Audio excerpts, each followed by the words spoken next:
Assalamualaikum warahmatullahi wabarakatuh.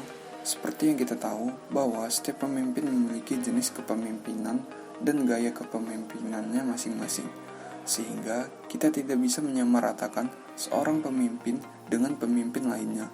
Bagaimana tidak, setiap pemimpin pasti akan menghadapi situasi yang berbeda, sehingga tujuan kepemimpinan yang mereka buat tentunya tidak akan sama.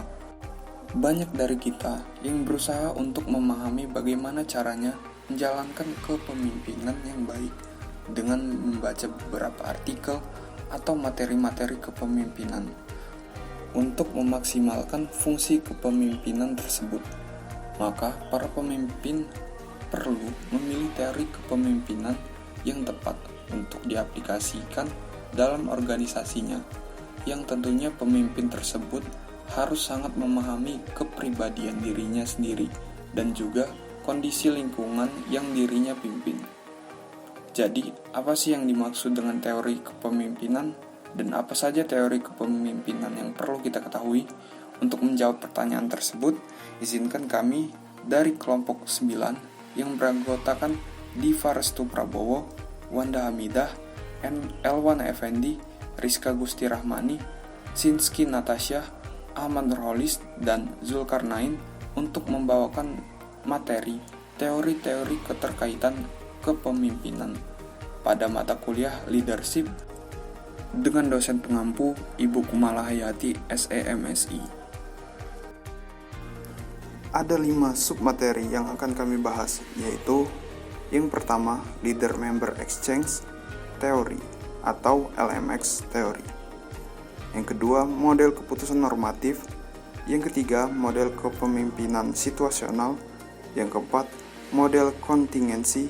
Dan yang terakhir, the path goal theory atau teori jalur tujuan. Leader Member Exchange. Pada dasarnya, LMX berpendapat bahwa para pemimpin tidak memperlakukan semua pengikut seolah-olah mereka adalah kelompok yang setara. Sebaliknya, pemimpin membentuk hubungan khusus dan unik dengan setiap bawahan, sehingga menciptakan serangkaian hubungan diadik atau komunikasi antar pribadi yang berlangsung antara dua orang. Terdapat tahapan perkembangan sebagai proses hubungan yang berkembang dari waktu ke waktu. Tahap ini biasanya dijelaskan sebagai berikut. Yang pertama, pengambilan peran. Terjadi di awal pengalaman kerja pengikut. Di sini, pemimpin menawarkan peluang dan mengevaluasi kinerja dan potensi pengikut. Yang kedua, pembuatan peran adalah fase berikutnya, di mana peran dibuat berdasarkan proses membangun kepercayaan. Ini adalah tahap yang rapuh. Dan setiap pengkhianatan yang dirasakan dapat menyebabkan pengikut dikeluarkan dari kelompok dalam yang sedang berkembang dan ditugaskan ke kelompok luar. Yang terakhir, rutinisasi terjadi saat hubungan menjadi mapat. Dalam fase inilah persamaan untuk kelompok dalam dan perbedaan sering ditekankan untuk kelompok luar menjadi disman. Model keputusan normatif. Fromm dan Newton mengatakan bahwa pemimpin seringkali dapat meningkatkan kinerja kelompok dengan menggunakan jumlah partisipasi yang optimal dalam proses pengambilan keputusan. Dalam beberapa situasi, pemimpin dapat mendelegasikan keputusan kepada bawahan atau harus meminta bawahan untuk memberikan informasi yang relevan sebelum membuat keputusan. Dengan demikian, model keputusan normatif diarahkan semata-mata untuk menentukan seberapa besar masukan yang harus dimiliki bawahan dalam proses pengambilan keputusan. Yang pertama, kualitas dan penerimaan keputusan. Fromm dan Newton percaya kualitas keputusan dan penerimaan keputusan adalah dua kriteria yang paling penting untuk menilai kecukupan keputusan. Yang kedua, kualitas keputusan. Berarti bahwa jika keputusan memiliki alternatif yang rasional atau dapat ditentukan secara objektif, lebih baik atau lebih buruk, pemimpin harus memilih alternatif yang lebih baik. Yang ketiga, penerimaan keputusan. Menyiratkan bahwa pengikut menerima keputusan seolah-olah itu adalah keputusan mereka sendiri, dan tidak hanya mematuhi keputusan. Penerimaan hasil keputusan oleh pengikut mungkin penting, terutama jika pengikut akan memikul tanggung jawab utama untuk melaksanakan keputusan tersebut. Yang terakhir, pohon keputusan. Fromm dan Newton kemudian mengembangkan model keputusan normatif. Model normatif didasarkan pada apa yang seharusnya terjadi daripada mendeskripsikan apa yang terjadi. Mereka juga mengembangkan serangkaian pertanyaan untuk melindungi kualitas dan penerimaan dengan menghilangkan proses keputusan yang salah atau tidak tepat. Model kepemimpinan situasional. Model ini telah berkembang dari waktu ke waktu. Unsur-unsur penting pertama kali muncul pada tahun 1969 dengan akar dalam studi negara bagian Ohio, di mana dua kategori besar perilaku pemimpin, struktur awal dan pertimbangan. Awalnya diidentifikasi. Perilaku tugas mencakup memberitahu orang apa yang harus dilakukan, bagaimana melakukannya, kapan melakukannya, dan siapa yang harus melakukannya. Demikian pula, pertimbangan berubah menjadi perilaku hubungan, atau seberapa banyak pemimpin terlibat dalam komunikasi dua arah. Perilaku hubungan termasuk mendengarkan, mendorong, memfasilitasi, mengklarifikasi, menjelaskan mengapa tugas itu penting, dan memberi dukungan. Kesiapan pengikut. Dalam kepemimpinan situasional, kesiapan pengikut mengacu pada kemampuan dan kemauan pengikut untuk menyelesaikan tugas tertentu. Kesiapan bukanlah penilaian terhadap kepribadian, sifat, nilai, usia seseorang, dan sebagainya. Ini bukan karakteristik pribadi, melainkan seberapa siap seseorang untuk melakukan tugas tertentu.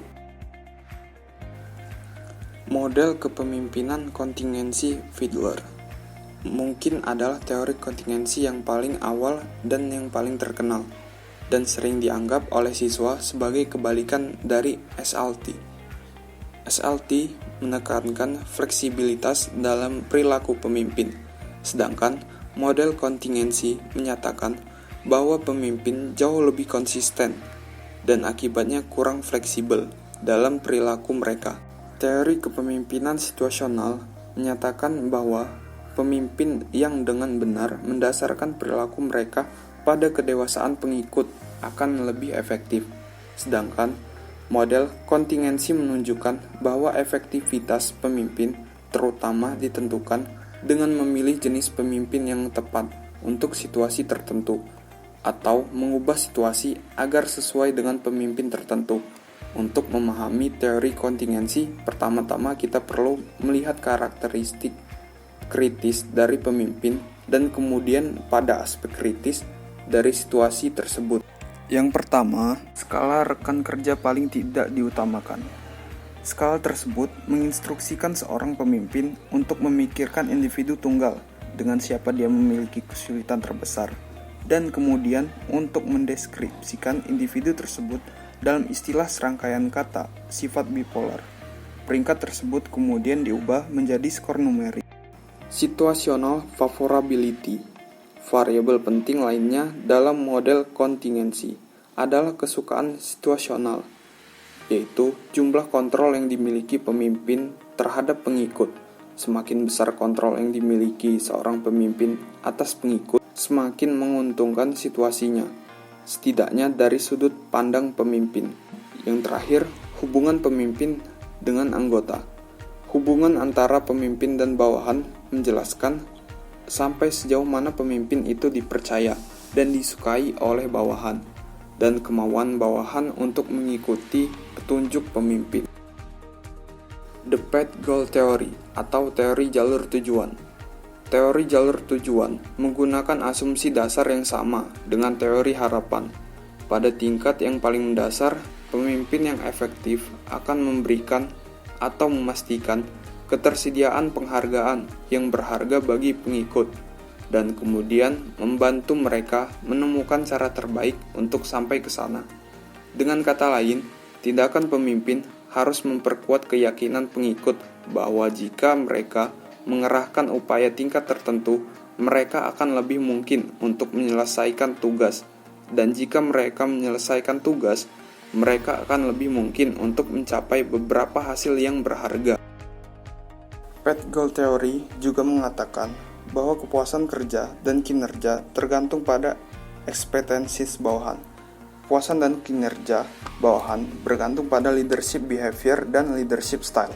Ada 4 macam leadership style. Yang pertama, supportive leadership. Gaya kepemimpinan ini menunjukkan perhatian pada kebutuhan pribadi karyawannya. Pemimpin jenis ini berusaha mengembangkan kepuasan hubungan interpersonal di antara para karyawan dan berusaha menciptakan iklim kerja yang bersahabat di dalam organisasi. Yang kedua, directive leadership.